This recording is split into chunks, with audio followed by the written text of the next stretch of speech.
So we are starting a new module which is all about the view section. अब view section एक important part है Excel का, क्योंकि जब आप मल्टीपल शीट्स के साथ डील करते हैं, मल्टीपल वर्कबुक्स के साथ डील करते हैं, तब आपको हो सकता है कि आप एक डेटा को कॉपी करके दूसरे डेटा में दूसरे फाइल में यूज करना चाहे, या फिर आप एक साथ चार जो वर्कबुक है उसको यूज करना चाहे। इन दैट सिनेरियो बार बार उसके बीच में स्विच करना, उन दो वर्कबुक्स या उन चार वर्कबुक्स में स्विच करना एक टीडियस टास्क हो जाता है। इन द सेम वे हमारे लिए उसको मैनेज करना भी मुश्किल होता है। तो उस पर्टिकुलर पार्ट में हमारा आता है व्यू सेक्शन। अभी व्यू सेक्शन कैसे वर्क करता है, ये सारी चीजें इस पर्टिकुलर लेक्चर देखेंगे। अब जैसे अभी हमारे पास एक करंट विंडो खुला है जहाँ पे कोई भी फाइल ओपन नहीं है, एंड लेट्स से मुझे चार फाइल ओपन करनी है, तो उसके लिए कहाँ जाऊंगा मैं, फाइल पे जाके मैंने क्लिक किया ओपन, एंड लेट्स से मैंने जो है ये चार फाइल जो है हमने सेलेक्ट कर ली। ओके, हमने चार फाइल सेलेक्ट किया, मैंने किया हिट ओके। अब आपको दिख रहा होगा कि जैसे ये चार फाइल ओपन नहीं हुए, बट एक्चुअली चार फाइल ओपन हो चुके हैं, ये जस्ट चारों के चारों क्या है, एक दूसरे के ऊपर स्टैक हो चुके हैं। अब इस कंडीशन में जब मुझे चारों फाइल को देखना है एक साथ, तो उसके लिए हमारे पास डिफरेंट लेआउट्स अवेलेबल है। उसके लिए कहाँ जाएंगे, उसके लिए हम जाएंगे व्यू सेक्शन पे। व्यू सेक्शन पे आपके पास आ जाएगा एक पर्टिकुलर पार्ट जिसे हम कहते हैं विंडो। इस विंडो वाले पार्ट में हम जितना भी विंडोज रिलेटेड काम है वो करते हैं। ओके, तो अब इस विंडो वाले पार्ट में आपको दिख रहा होगा अरेंज ऑल। जैसे मैंने अरेंज ऑल पे क्लिक किया तो जितने भी एक्सेल फाइल है उसके लिए मुझे ऑप्शन आ गए कुछ कुछ। तो सबसे पहले मैं ऑप्शन क्लिक करता हूँ, that is your horizontal. Horizontal click करते ही आपको देखिए कि सारे फाइल्स जो है ना वो एक के ऊपर एक स्टैक होके आ चुके हैं और उनके नाम भी शो कर रहे हैं। जैसे कि यहाँ पे व्यू है, इसका नाम सब टोटल है, इसका नाम फ़िल्टर आउट है, डिफरेंट डिफरेंट चीज़ें से नाम यहाँ पे गिवन है। बट लेट्स से मैं ये नाम नहीं देना चाहता, मतलब ये मैं लेआउट चूज़ नहीं करना चाहता, क्योंकि ये थोड़ा-सा कॉम्प्लिकेटेड दिख रहा है। अब मेरे पास एक और ऑप्शन अवेलेबल है, दैट इज़ योर कैस्केड। अभी कैस्केड में क्या होगा, कैस्केड में आपके इस तरीके से क्या होंगे, एक के ऊपर एक आपकी स्टैकिंग दिख जाएँगी, जिससे अगर आप कोई भी एक फाइल चूज़ करना चाहें, आप उस तरीके से चूज़ कर सकते हैं। तो ये 4 फाइल ऐसे ओपन होके आ जाता है। बट यहाँ पे भी आपके लिए थोड़ा-सा मुश्किल होता है।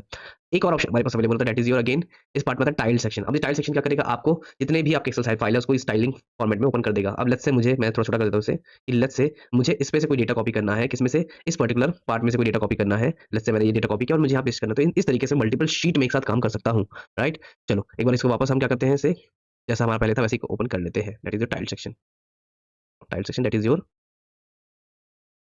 Windows of active workbook. Done. Now let's say मेरे पास एक और कंडीशन आती है कि मेरे पास अब मल्टीपल शीट्स है, एक ही वर्कबुक के अंदर आप मल्टीपल शीट्स पे काम करना चाहते हैं। मल्टीपल शीट पे काम करना चाहते हैं तो उस कंडीशन में आपका जो विंडो वाला ऑप्शन था जो अभी तक हमने देखा वो वहाँ वर्क यूज़फुल नहीं होगा। क्यों यूज़फुल नहीं होगा? क्योंकि वो डिफरेंट वर्कबुक्स के अंदर डील करता है। बट अगर मुझे डिफरेंट शीट्स के अंदर ही बात करनी है जो एक वर्कबुक के अंदर है, वहाँ पे मैं कैसे करूँगा? फॉर एग्जाम्पल यहाँ पे मुझे 2 शीट दिख रही है, that is a fruit and veggies and book and music. अब इन 2 शीट के बीच में लेट्स से कोई रिलेशन है एंड मैं कोई डेटा कहीं से देख के फिल करना चाहता हूँ, एंड मैं सेम चीज़ मतलब बेसिकली बार-बार स्विच करके देखूँगा तो मेरे लिए काम बढ़ जाएगा।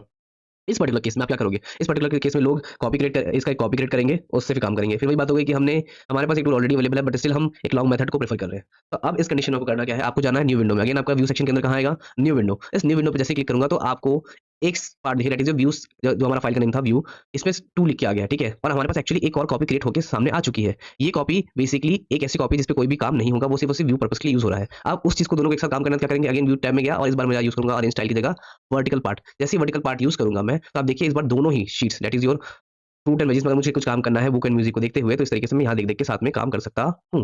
दोनों ही फाइल के नेम में डिफरेंस है। एक आपका व्यूज़ 2 है, एक आपका व्यूज़ 1 है। व्यूज़ 1 आपका प्राइमरी शीट है जिससे आपने वो कॉपी क्रिएट की थी। तो this is how you can basically deal with the different sheets and different workbooks for the arrangement part. But now let's say क्या मेरे पास कोई कस्टम व्यूज़ अवेलेबल हैं? क्या मैं कोई और चीज़ें बेसिकली मैनिपुलेट कर सकता हूँ इस पार्ट के साथ? बिल्कुल कर सकते हैं। इस पर्टिकुलर चीज़ को जो कस्टम हमारा व्यू वाला पार्ट है, ये हम नेक्स्ट लेक्चर में समझेंगे। So till then bye bye, have a good day.